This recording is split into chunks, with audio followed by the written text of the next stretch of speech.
So if you're not necessarily experiencing the blank page, but you're collaborating with someone else's work who's already done that part, what's your process for then breaking down that script?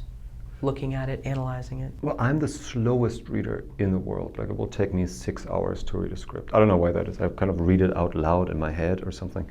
But what happens because of that is that I am stuck in every single moment in that script for a really long time, so I notice really quickly when something takes too long. Whereas a quicker reader would probably just go like, oh, here's a page of whatever, and I'll just continue reading on. I get angry if I'm on a page that doesn't know what it wants, and I don't know why I'm in that scene right now.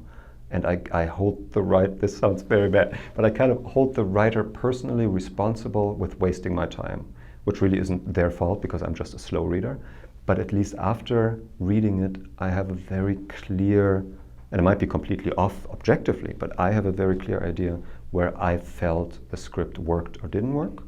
And then I just apply. I'm a big believer in formula, is always a word, in classic narrative structure. Like from Aristotle over, I think Robert McKee is a genius. I know a lot of people think he's too formulaic and he's whatever. But I think that most of the weaknesses in a narrative, when it can't hold your attention, that is because it doesn't adhere to a certain narrative structure, if it be 3-act structure, a 5-act structure, whatever it is, that is ingrained in us as human beings, you know. So I work a lot with like question marks, for example, like at what moment, at this moment in the script, what are the question marks that I as an audience am burning to have answered, that make me turn the page? Why am I interested in continuing this?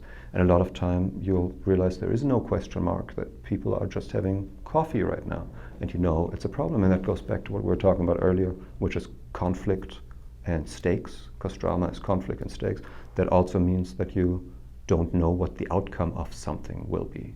So there is a kind of internal magnetism and a structure from moment to moment that I think you have it's very easy to get a good feeling for that and to not be distracted by, that's maybe another thing.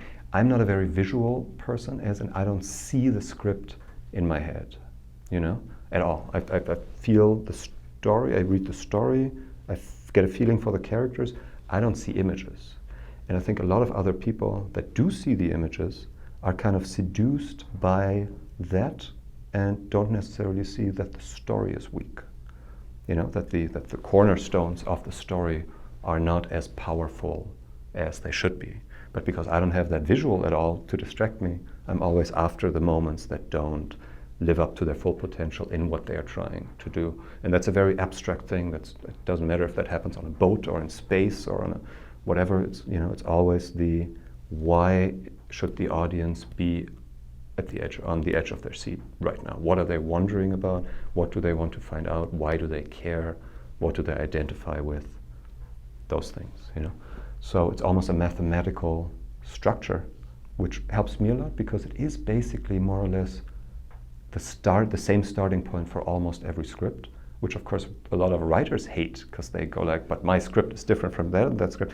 It is different in subject matter and in content, but in the underlying audience expectation and the rhythm that an audience has in consuming a story, it's not different. It's met with the same expectations. So you have to see it through that lens to know how an audience is going to react to it, I think.